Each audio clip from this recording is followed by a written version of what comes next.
Verse 38. They shall be my people, and I will be their God. He doesn't say, I hope so, maybe, if I get lucky, if I can get enough evangelists to work with me, maybe this will all come out right. He says, I am going to pull a people for me. A people that I'm going to give to my Son. And He says, they shall be my people, and I will be their God. Look at this, and I will give them one heart and one way. Now don't be angry with me. Any angrier than you already are, at least. But listen to me. The 70s and 80s and all the Jesus marches and everyone weeping and crying. The church is so divided. The church is not one. My dear friend, let me tell you something. If the church is not one, there is a prayer out there that God the Father did not answer for His Son. And this new covenant promise has failed. So I want to redirect you a little bit. I want to submit to you, the church is one. She's always been one. Have you ever sat down on an airplane or maybe met someone in a marketplace you didn't even know? And you being maybe Baptist or Mennonite or this or that, but truly evangelical, truly Christian, you talk to them for no more than a few minutes and you discover, BAM! It's a believer. It's a live one. And at that moment, you'd give your life for them. You'd give your life for them. I remember one time we were in Departamento Amazonas in Peru, and it was during the time of the Sendero Luminoso and the civil war that was going on there. We rode 22 hours up in the back of a grain truck under a black tarp, and at about midnight, we pulled the tarp off, the truck stopped, and we jumped off into the jungle. We stayed the night just at the edge of the jungle and made our ways up to a place called Ingenio in Tambolic. About halfway up, we got lost in the dark the next day. So we were praying, me and my dear friend Paco, we were praying, "Oh God, give us some direction. We're lost. We don't, if we're found in here," the terrorists owned the place, the military wouldn't even go in. And we cried out, "Oh God, give us some direction.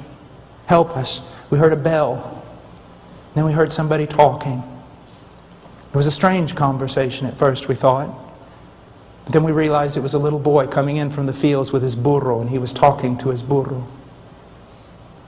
And so we got behind him and we followed him. Then we stood on the edge of the town, little village, huts, adobe homes.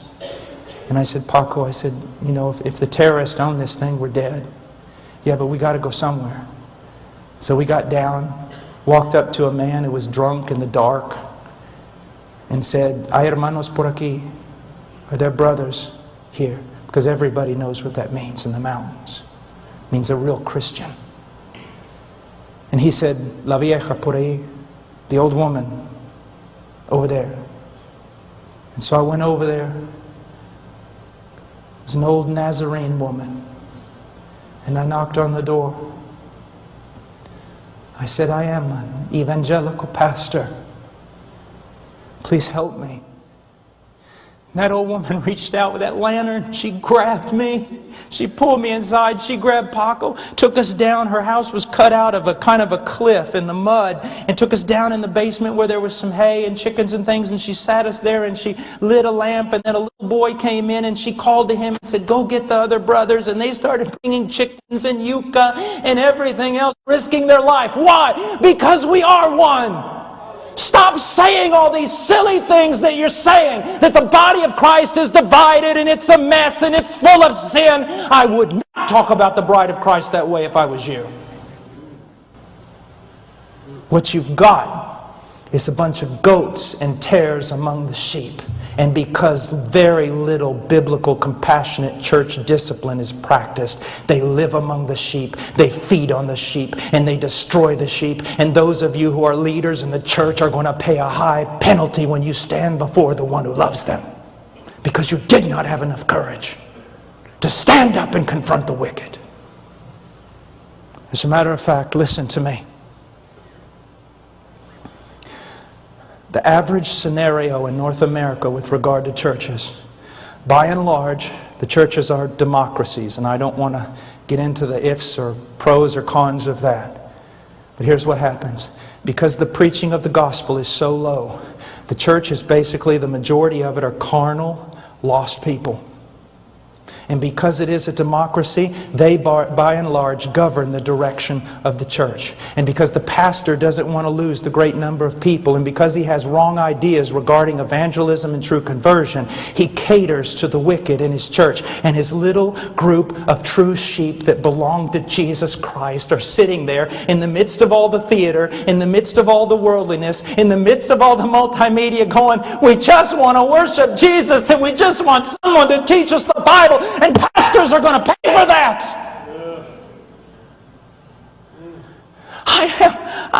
It's true.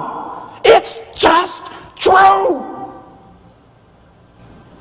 You're saying, oh, you're just angry. My dear friend, you know what it costs me to say this? It's true.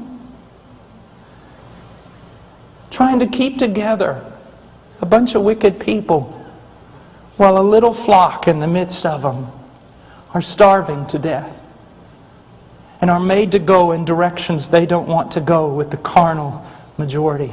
Listen to me.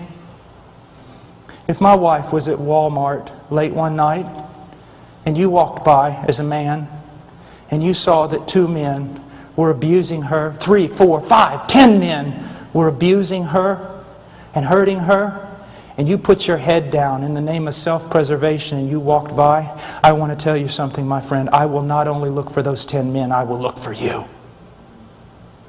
It is the bride of Christ and she is precious to Him. It's going to cost you to serve Jesus. It could cost you your church, your reputation, and your denomination, absolutely everything. But the bride of Jesus Christ is worth it.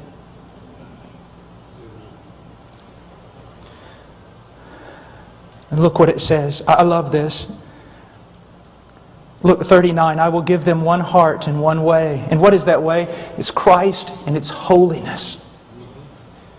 Every true believer I've ever met spoke much of Christ and had a longing desire to be more holy than they were. More conformed to Christ. And look, I will give them one heart and one way, that they may fear me always, for their own good and for the good of their children after them. Oh, what a text that is. But let's just go on really quickly. I will make an everlasting covenant with them, that I will not turn away from them to do them good. Now,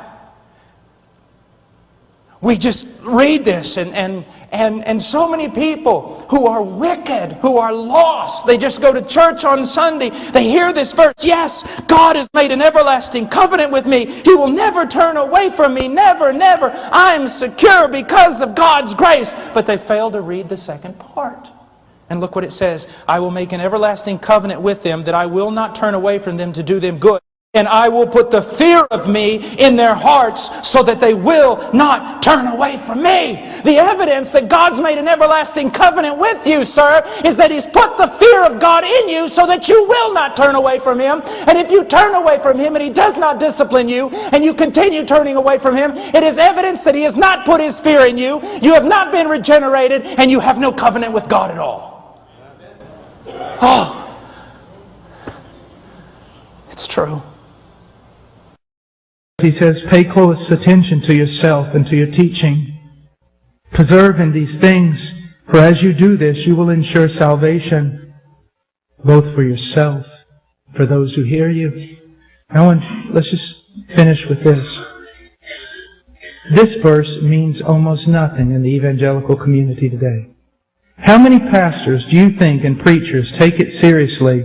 I need to pay close attention to myself to ensure salvation for me and for those who hear me. I have a question, Pastor. When was the last time you examined your own life to see if you were in the faith? To see if you really know Him. You see, my dear friend, I have great assurance when I study my own conversion, when I discuss it with other men, when I look over the 25 years of my pilgrimage with Christ, I have great assurance of having come to know Him. But even now, if I were to depart from the faith and walk away and keep going in that direction, into heresy, into worldliness, it could be the greatest of proofs that I never knew Him. that the whole thing was a work of the flesh. I know what I'm saying is outstanding to you. You think, oh my, I've never heard such a thing. This is the old... Read Pilgrim's Progress. Pay close attention to yourself and to your teaching. Preserve in these things. For as you do this, you will ensure salvation both for yourself and for those who hear you. May God bless His church.